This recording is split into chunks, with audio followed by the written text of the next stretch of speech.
ఈరోజు ఈ press meet ఒక ముఖ్య ఉద్దేశం ఏంటనగా మున్సిపాలిటీలో జరుగుతున్న అవినీతి అన్యాయాలు వీటన్నిటిపైన మేము ఒక చిన్న నోట్ తయారు చేశాము. ఈరోజు మాజీ మంత్రివర్యులు శిల్పా మోహన్ రెడ్డి గారు మేమేమన్నా అన్యాయం చేస్తే మేము ఇక్కడి నుంచి వెళ్ళిపోతాము అని అన్నారు. మరి మీ ఇంట్లో పనిచేసే గుమాస్తాలకు, మీ ఇంట్లో పనిచేసే వంట మనుషులకు మీరు మున్సిపాలిటీ నుంచి మరి నెల నెల జీతం డ్రా చేస్తున్నారు. మరి మీ ఇంట్లో పనిచేసే వాళ్ళు కూడా మున్సిపాలిటీ ఎంప్లాయీసా? మున్సిపాలిటీ నుంచి మీకు ఏమన్నా సపరేట్గా ఒక జియో ఏమన్నా ఉన్నదా? మీ ఇంట్లో పన్నులను పెట్టుకోవచ్చు, మున్సిపాలిటీ జీతం పే చేస్తుందని. మరి మున్సిపాలిటీ డబ్బులు ఎవరు కడుతున్న డబ్బులు? పన్నుల రూపంలో నంద్యాల ప్రాంత ప్రజలు కడుతున్న డబ్బులు. నంద్యాల ప్రాంత ప్రజలు డబ్బులు కడుతుంటే మీరు మున్సిపాలిటీ నుంచి జీతాలు ఇప్పించుకుంటా మీ ఇంట్లో పనికి పెట్టుకోవడం ఎంతవరకు సబబు? ఇది విత్ ప్రూఫ్ ఉన్నది, సీరియల్ నెంబరు ప్రసాద్. దీనికి ఏందో మరి మీరు సమాధానం చెప్పాలి. మంత్లీ మీ ఇంట్లో పనిచేసే వాళ్ళు వెళ్ళి అక్కడ ఐరీస్ వేసి శాలరీ డ్రా చేస్తున్నారు. మరి దీనికి ఏం సమాధానం చెప్తారు మీరు? మేము చాలా నీట్గా ఇది చేస్తున్నాము, రాజకీయం చేస్తున్నాము, మేము అవినీతికి పాల్పడము, మాకు మా డబ్బులే పెడుతున్నాము అంటున్నారు. మరి మీ డబ్బులే పెట్టినప్పుడు, మీ దగ్గర అంత డబ్బు ధనం ఉన్నప్పుడు మరి ఇవన్నీ ఎందుకు చిన్న చిన్నవి? మీరు నంద్యాల ప్రాంత ప్రజలకు సమాధానం చెప్పాల్సిన అవసరం ఉన్నదా లేదా? ఎందుకు ఇవన్నీ?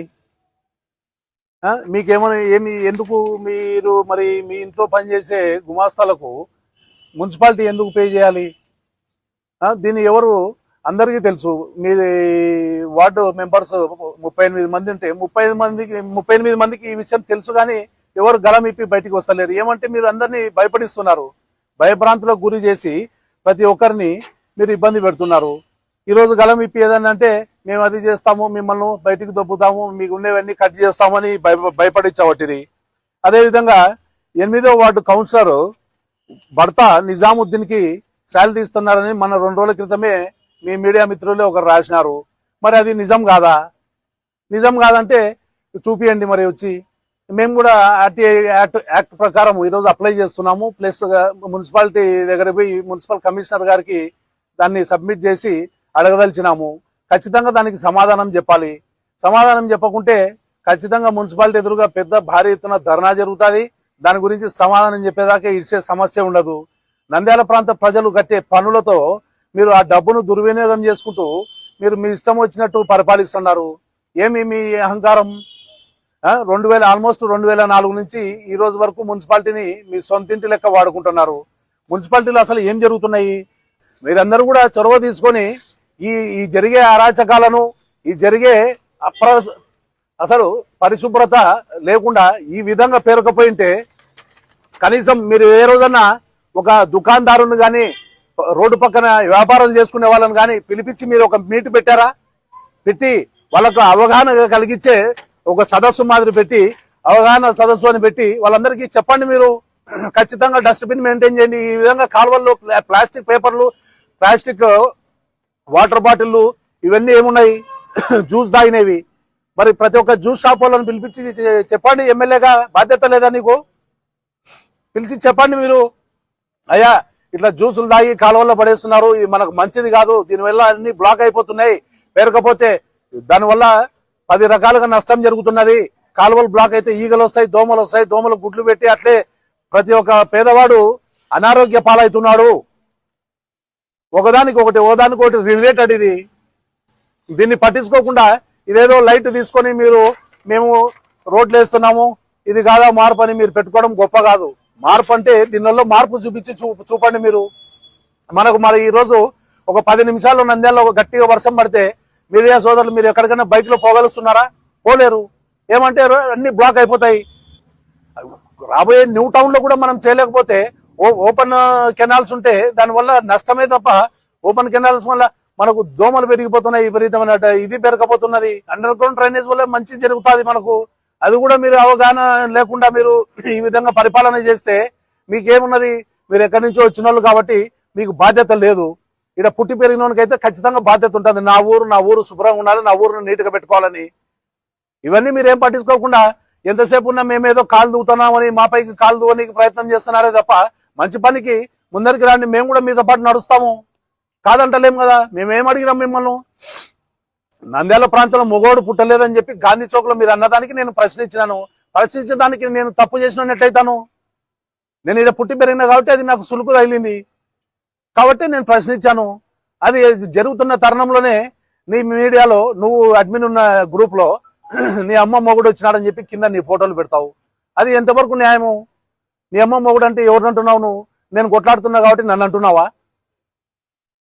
ఇక్కడ నన్ను ఆ రోజు హౌస్ అరెస్ట్ చేస్తే మా మదర్ వచ్చి ప్రొటెస్ట్ చేశారు. అయితే నా కొడుకుకు అన్యాయం జరిగింది, నన్ను అన్నారు. మా అమ్మని అన్నట్టే కదా నీ అమ్మ మొగుడు వస్తున్నాడంటే.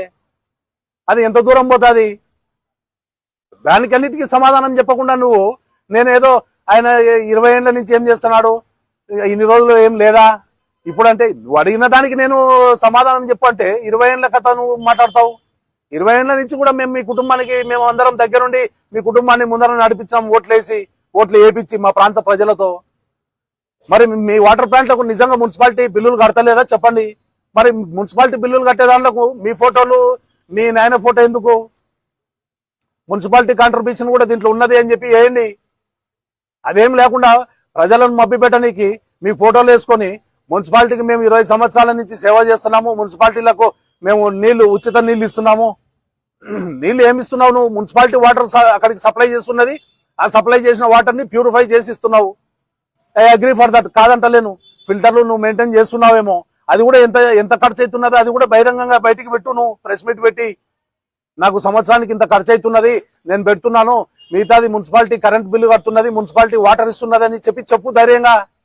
అది లేకుండా మొత్తం నేనే నంద్యాల ప్రాంతాన్ని సాగుతున్నాను, నంద్యాల ప్రాంతంలో ప్రజలందరూ కూడా మా మీదనే పడి బతుకుతున్నారు అన్నట్టు మాట్లాడతారు. అది ఎంతవరకు కరెక్టు? అన్న ఆమె ఫోన్ నెంబర్ నా దగ్గర లేదు, నిజంగా నా ఫోన్ నెంబర్ ఆవిడ దగ్గర లేదు. ఇవన్నీ ఊరికే గాలి వార్తలన్నా. ఇప్పుడు ఏమున్నది, మొన్న కూడా ఎవరో వచ్చి ఇదే మాట అడిగారు, ఏదో కాంగ్రెస్ పార్టీలో చేరుతున్నారంట మీరు వచ్చినదే అని. ఇప్పుడు రాజకీయంగా ఇప్పుడు మనం గలం విప్పి ప్రశ్నిస్తున్నాం కాబట్టి 10 రకాలుగా 10 మంది అనుకుంటుంటారు. మొన్న ఎవరో వచ్చి పునందేశ్వరి గారు ఏదో మీకు ఫోన్ చేసి డైరెక్ట్ మాట్లాడినారంట, నిజమేనా? బీజేపీ నుంచి కంటెస్ట్ చేస్తున్నారని అడిగారు. ఈరోజు ఇంకా పక్కన ఏవేవో జరుగుతున్నాయి. వాటన్నిటికి కూడా నన్ను సమాధానం అడిగితే నేను ఏ విధంగా సమాధానం చెప్పగలుగుతాను? ఇప్పుడు కాంగ్రెస్ పార్టీ అనేది మేమందరం కూడా ఆరిజిన్ ఎక్కడి నుంచే కదా. వైఎస్ఆర్ కాంగ్రెస్ పార్టీ ఆరిజిన్ ఏంది? కాంగ్రెస్ పార్టీ. సత్సంబంధాలు అబ్వియస్లీ వాళ్ళలో మా వాళ్ళు ఉంటారు, మాలో వాళ్ళు ఉంటారు, అక్కడ ఇక్కడ ఉండింటారు. వాళ్ళు ఎవరన్నా వచ్చి మాట్లాడితేనే కాంగ్రెస్ పార్టీ నుంచి శర్మిలమ్మ గారికి స్టేట్ మొత్తం అప్పచెప్పారు. నంద్యాల ఏమున్నది, గోకుల్ రెడ్డి చిన్న జెడ్పీటీసీని. అలాంటిది శర్మిలమ్మ గారు నాకు ఫోన్ చేసి అంత స్థాయికి మనం ఇంకా ఎదగలే కదన్నా. ఏ రోజు మేము కంటెస్ట్ చేయలేదు. మా కుటుంబంలో మా పెదనాన్నగారు గతంలో కంటెస్ట్ చేసినారు కాంగ్రెస్ పార్టీ నుంచి, స్వల్ప మెజార్టీతో ఆయన ఓడిపోవడం జరిగింది దురదృష్టవశాత్తు.